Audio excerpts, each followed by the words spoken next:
नमस्कार साथियों, स्वागत है आपका एक बार फिर से अपेक्स एकेडमी यूट्यूब चैनल पर। मित्रों, कक्षा 10वीं का पहला अध्याय कल हमने शुरू किया था, जिसमें स्वर्णिम भारत का इतिहास, उसका टॉपिक था महाजनपद। कल हमने महाजनपद, जो 16 महाजनपद थे, जिनके बारे में जानकारी सर्वप्रथम बौद्ध ग्रंथ अगुंतर निकाय ने दी थी, उनके नाम और उनकी राजधानियाँ कल हमने पढ़ी थी। मित्रों, आज हम महाजनपद संबंधी जो थोड़ा बहुत टॉपिक रह गया है उसको, और राजस्थान के जो जनपद थे उस समय उनके बारे में चर्चा करेंगे। चलिए आगे बढ़ते हैं। जो महाजनपद थे मित्रों, ये दो प्रकार के थे। कुल कितने थे पूछा जाए तो 16 थे, और प्रकार कितने थे? दो। अब दो कैसे थे? तो उसकी जो शासन व्यवस्था थी उनके आधार पर इनको दो भागों में विभाजित किया जाता है। पहला है राजतंत्रात्मक, ऐसे महाजनपद जहाँ पर सीधा राजा का शासन होता था। अच्छा, राजतंत्र में क्या होता है कि जो राजा की मृत्यु के बाद उसका पुत्र ही राजा बनता था, वंशानुगत होता था। जबकि जो गणतंत्रात्मक थे, वहाँ पे कई बार लोगों द्वारा या जो उनकी सभा थी उनके द्वारा राजा का चुनाव किया जाता था, या फिर वंशानुगत होता तो भी राजा का चुनाव है जो समिति या सभा द्वारा किया जाता था। इस प्रकार गणतंत्रात्मक और राजतंत्र दो प्रकार के शासन व्यवस्था के आधार इनको दो भागों में बांटा जाता है।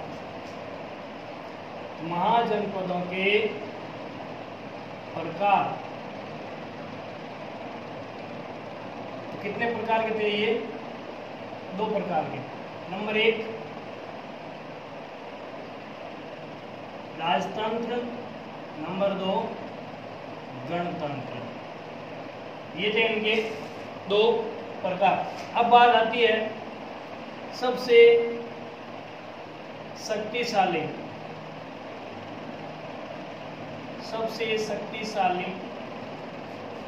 महाजनपद। जो 16 महाजनपद थे उनमें से सबसे शक्तिशाली कौन कौन से थे? तो 4 थे मित्रों सबसे शक्तिशाली। एक तो था अवंती, नंबर 2 कौशल,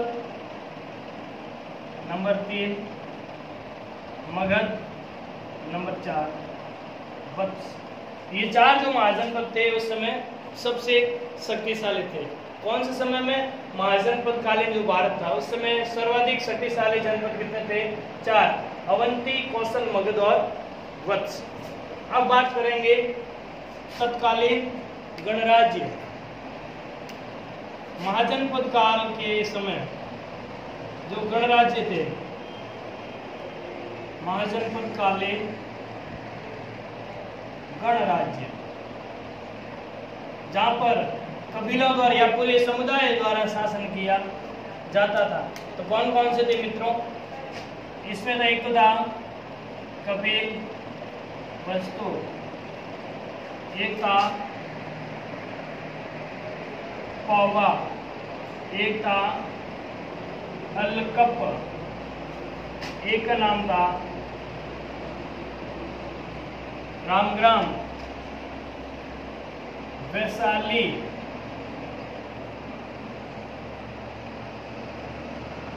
कुशीनगर या कुशीनारा। नेक्स्ट आपका मिथिला। ये कुछ गणराज्य थे महाजनपदों के समय। कौन कौन से थे? कपिल वस्तु, पावा, अलकप, रामग्राम, वैशाली, कुशीनगर या कुशीनारा, और अगला था मिथिला। ये थे महाजनपद कालीन भारत, और इस समय जो गणराज्य थे उनके नाम। अब बात आती है एक महत्वपूर्ण संस्था थी जिसका नाम था संथागार। क्या नाम था मित्रों? संथागार। ये संथागार क्या होती है? तो जो महाजनपद है उनके लिए कानून या नियम कायदे बनाने वाली जो संस्था थी उसका नाम क्या था? संथागार। जैसे उदाहरण के लिए वर्तमान में जो राष्ट्र होते हैं उनके अंदर शासन व्यवस्था चलाने के लिए जो कानून होते हैं उनका निर्माण किसी भी राष्ट्र की संसद या पार्लियामेंट द्वारा किया जाता है। उदाहरण के लिए भारत के अंदर शासन व्यवस्था चलाने के लिए विधि का निर्माण कौन करता है? तो भारत की संसद करती है। अगर बात करें प्रांतों की, वहाँ पर विधानसभा और विधान परिषद द्वारा नियम बनाए जाते हैं। लेकिन महाजनपद के समय जो नियम बनाने की संस्था थी उसका नाम क्या था? संथागार था मित्रों। महाजनपदों में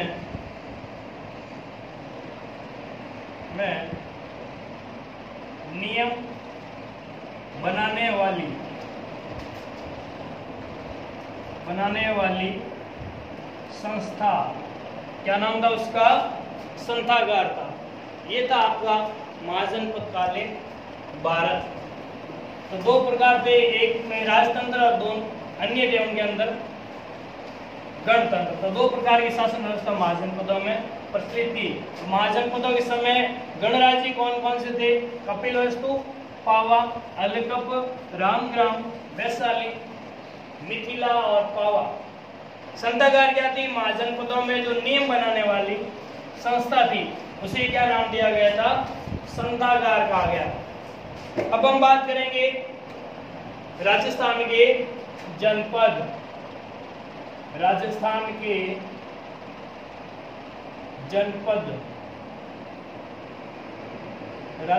के जनपद महाजनपदों के समय राजस्थान में कौन कौन से जनपद या महाजनपद थे? तो सबसे पहला नाम आता है वो है आपका जांगल। कौन सा था मित्रों? जांगल। इसके अंदर कौन कौन थे? बीकानेर, नागौर व जोधपुर का क्षेत्र। वर्तमान का जो बीकानेर जिला है, नागौर और जोधपुर, ये जो क्षेत्र था महाजनपदों के समय यहाँ पे एक जनपद था जिसे क्या कहा गया? जांगल कहा गया था। और इसकी राजधानी थी आपकी अहिछत्रपुर।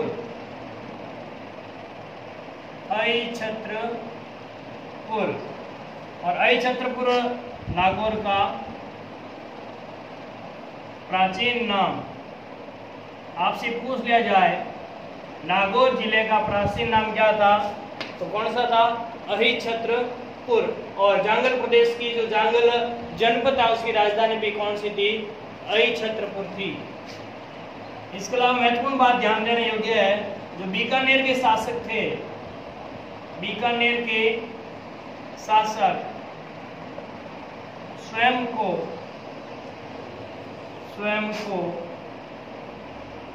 जांगलधर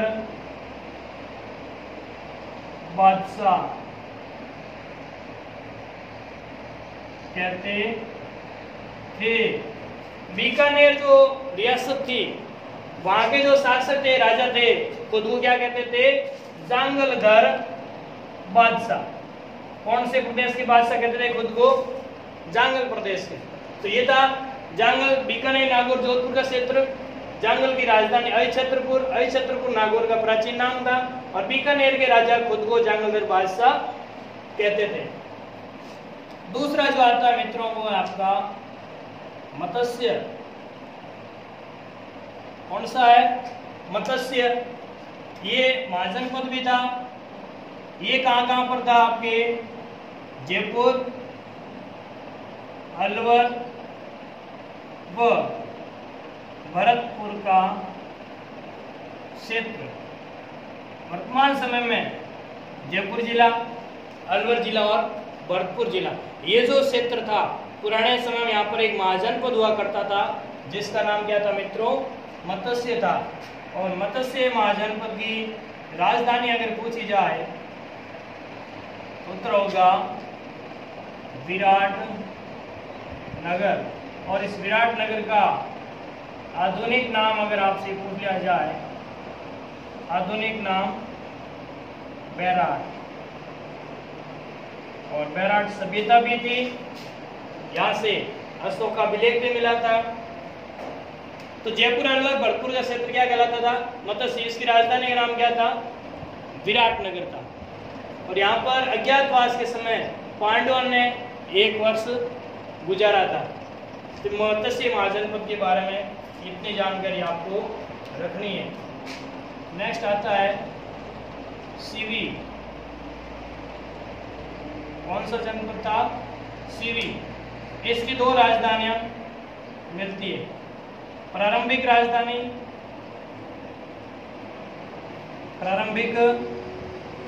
राजधानी, वो आती है शिवपुर। तो सीवी से शिवपुर। पुरानी राजधानी कौन सी थी? शिवपुर। राजा सुसिन ने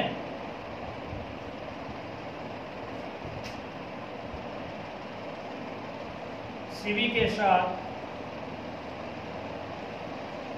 10 राजाओं को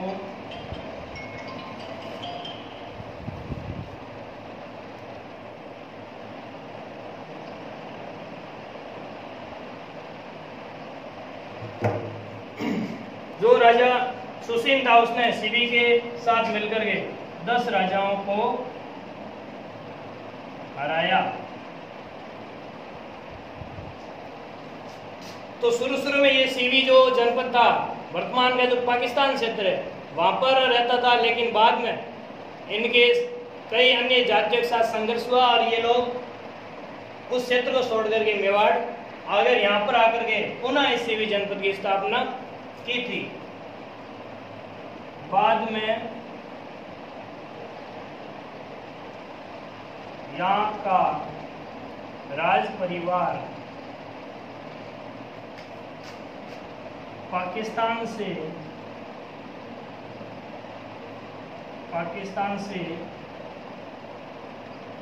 मेवाड़ आ गया। पाकिस्तान से कहाँ आ गया मित्रों? मेवाड़। और बाद की राजधानी कौन सी थी इसकी? वो थी नगरी। और नगरी कहाँ पर था? चित्तौड़गढ़ जिले में। तो सीवी जनपद की प्रारंभिक राजधानी शिवपुर। राजा सुसिन के साथ सुसिन ने सीवी और अन्य 10 राजाओं को हराया था। और बाद में यहाँ के जो राज परिवार था पाकिस्तान छोड़ करके किस क्षेत्र में आ गया था? मेवाड़। यानी कि जो उदयपुर, राजसमंद, चित्तौड़गढ़, भीलवाड़ा और प्रतापगढ़, ये जो क्षेत्र था इस प्राचीन नाम क्या था? मेवाड़ था। और बाद में इन्होंने अपनी राजधानी बनाई थी नगरी। और सबसे महत्वपूर्ण सीवी जनपद की राजधानी कौन सी रही है? नगरी। किस जिले में नगरी? चित्तौड़गढ़ में।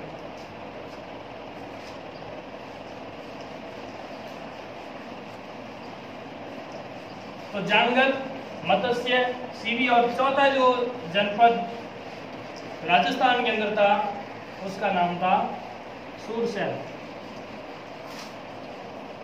जिसकी राजधानी थी मथुरा।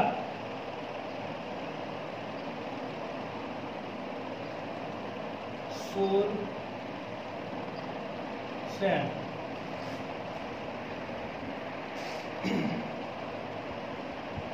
इसकी अगर राजधानी पूछी जाए, कल भी पढ़ा था हमने, राजधानी का नाम था मथुरा।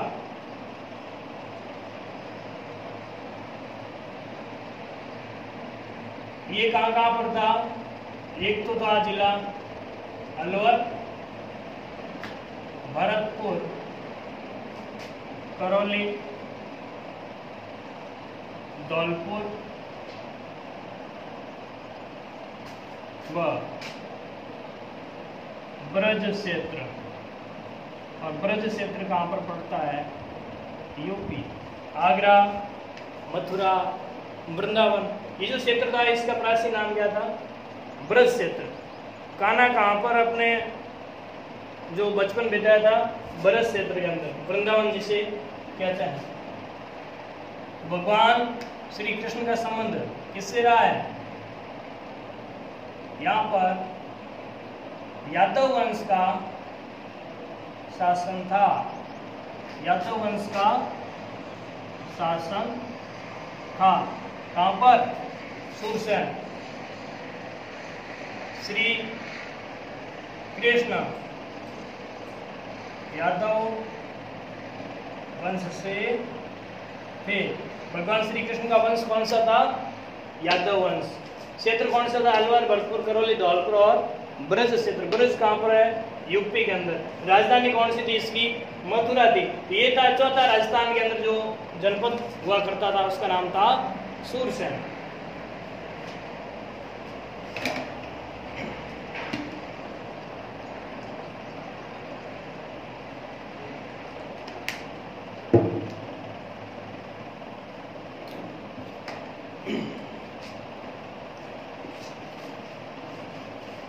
आगे हम पढ़ेंगे मित्रों मौर्य साम्राज्य। जो 16 महाजनपद थे उनमें सबसे शक्तिशाली बाद में हुआ था मगध, और वहां पर अलग अलग राजवंशों ने शासन किया था, जैसे अर्यंक वंश, नंद वंश, नागवंश, और जो लास्ट में आया था वो था मौर्य वंश। उनके बारे में हम लोग पढ़ने जा रहे हैं। मौर्य वंश। अब कहानी क्या थी मित्रों? 325 के आसपास जो उत्तर पश्चिमी भारत था वहां पर सिकंदर के लगातार आक्रमण हो रहे थे, और उस समय मगध पर शासन कर रहा था घनानंद, जो कि नंद वंश का शासक था। एक तरह से निकम्मा, आलसी और विलासी शासक था, जिसने अपने राज्य के ऊपर कोई प्रकार का ध्यान नहीं दिया, और दूसरी तरफ सिकंदर बार बार पश्चिम से आक्रमण भी कर रहा था। इसके अलावा घनानंद के जो शासन व्यवस्था थी वो काफ़ी अन्यायपूर्ण तरीके से संचालित की जाती थी, और जनता से कई प्रकार के टैक्स वसूले जाते थे। तो पूरी तरीके से वहाँ की जनता अपने राजा से दुखी थी। उसी समय मित्रों तक्षशिला विश्वविद्यालय में एक शिक्षक था जिसका नाम था चाणक्य, और चाणक्य अपनी नीति के लिए जाना जाता है। चाणक्य तक्षशिला से चल करके आपके पाटलिपुत्र आया था, और वहाँ पर महलों के अंदर घनानंद आराम से बैठा हुआ था, और सामने नृत्य और नाच गान चल रहे थे, उनको देख रहा था। तो चाणक्य ने बार बार बात करने की कोशिश की, लेकिन उसने किसी प्रकार का ध्यान नहीं दिया था। अंत में उसने चाणक्य से मुलाकात की, तब चाणक्य ने कहा कि सिकंदर भारत के ऊपर आक्रमण कर रहा है, आपको कुछ करना चाहिए। इस बात से घनानंद नाराज हो गया, उसने चाणक्य को धक्का मार के अपने दरबार से बाहर निकाल दिया। तब आचार्य चाणक्य ने एक शपथ ली थी कि मैं जब तक घनानंद को मगध की राजगद्दी से नहीं उतार दूं तब तक अपने सिर में चोटी या सिक्का नहीं रखूंगा। उसी घड़ी में चाणक्य ने बाद में अपने अलग अलग स्थानों पर यात्रा की। अंत में उसे एक ऐसा शख्स मिला जिसने घनानंद के साथ में युद्ध लड़ करके उसको युद्ध में हराया, और मगध पर एक महान साम्राज्य की स्थापना की थी, और एक महान वंश की स्थापना जिसका नाम था मौर्य वंश, और इसके संस्थापक था चंद्रगुप्त मौर्य। उनको शुरू करने से पहले थोड़े इसके बारे में जान लेते हैं। तो 325 ईसा पूर्व के आसपास उत्तर पश्चिमी भारत पर सिकंदर के आक्रमण हो रहे थे।